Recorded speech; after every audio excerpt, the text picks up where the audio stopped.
করতে যেগুলো লাগছে তোমাদের দেখাই, দেখো।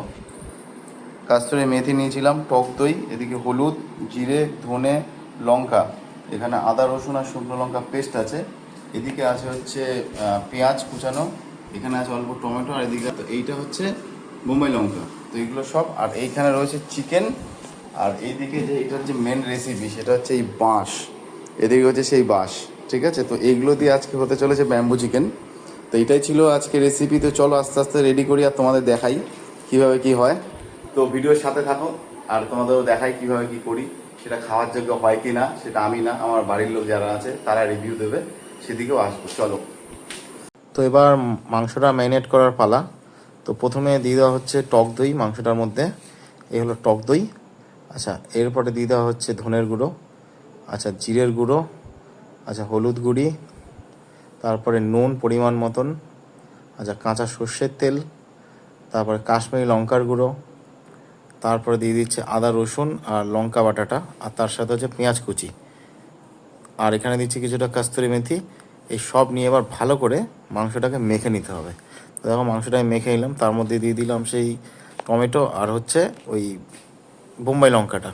তো এগুলো সব দিয়ে তার মধ্যে দেবো একটু গরম মশলা বাটা। তো যেহেতু ইয়েটা দিয়েছিলাম ওখানে বোম্বাই লঙ্কা, তো আমি আর হাত দিয়ে ধরলাম না, তাই খুন্তি দিয়ে ভালো করে নেড়ে, জিনিসটা কিছুটা এরকম ছিল। তারপরে মনে হলো আরেকটু তেল দিই, কারণ বাসের ভেতরে তো আর আলাদা করে তেল দেওয়া সম্ভব নয়। তো এখানে তেলটাও দিয়ে দিলাম। তো দেখো টেক্সচারটা কিছুটা ঠিক এইরকম দেখতে লাগছিল, দেখে তো বেশ ভালোই লাগছিল, স্মেলটা খুব সুন্দর আসছিল, নিজে রান্না করে নিজেই বলছি। তো যাই হোক, সেটা ছিল এরকম।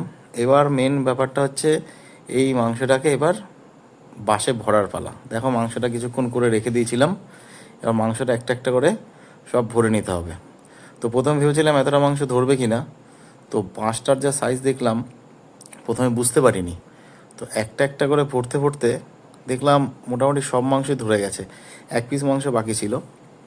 তো দেখো কতগুলো মাংস দিচ্ছি, প্রায় 15-20 পিস মাংসের মধ্যে দেওয়া ছিল, মানে সবটা মাংস ভরে গেছে আমি নিজেও বুঝতে পারিনি। তো মোটামুটি আস্তে আস্তে ভরতে ভরতে ভরতে ভরতে পুরো মাংসটাই ভরে গেছে, এক পিস মাংস আর ভরছিল না।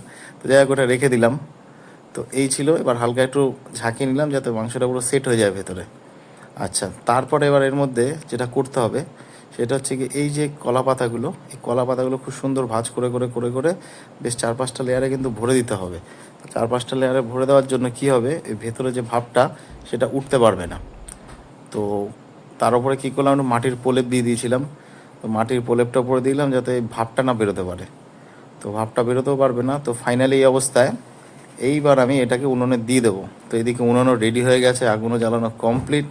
তো আমাদের ব্যাম্বো চিকেনের জন্য এবার উনুনটাও রেডি। তো চলো আস্তে আস্তে এবার ওটা দেওয়া যাক উনুনে। তো দেখো আগুনটা ধরে গেছিলো, তো উনুনটার মধ্যে আস্তে করে দিয়েও দিলাম।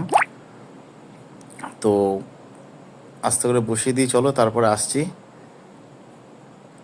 তো আমাদের ব্যাম্বো চিকেন মোটামুটি হয়ে গেছিলো। তো এবার আস্তে আস্তে দেখো পাতাগুলো সব বার করছে, এদিকে মা পুরো মাংসটা পাশের ভেতর থেকে বার করছিল অনেকগুলো মাংস। তো ওটা হওয়ার পরে কিছুক্ষণ রেখে দিয়েছিলাম ওইভাবেই। তো তারপর আস্তে আস্তে পুরো মাংসটা বার করে নিলাম। টেক্সচারটা তো সেই লাগছিল দেখতে, আর গন্ধটা অনেক সুন্দর ছিল, যেহেতু বাঁশ ওর একটা ফ্লেভার ছিল, বাঁশটা পুড়েছে তার একটা ফ্লেভার। তো তার সাথে সব কিছু ম্যারিনেশনের মশলা সব কিছু মিলে একটা অন্যরকম ফ্লেভার আসছিল। তো এই ছিল আজকের ব্যাম্বো চিকেন। তো তোমাদের কেমন লাগছে দেখে অবশ্যই জানিও, আর ভিডিওটা ভালো লাগলে অবশ্যই লাইক কমেন্ট শেয়ার করো। আজকের মতন ভিডিওটা এই অবধি, দেখা হচ্ছে আবার নেক্সট ভিডিওতে। চলো টাটা।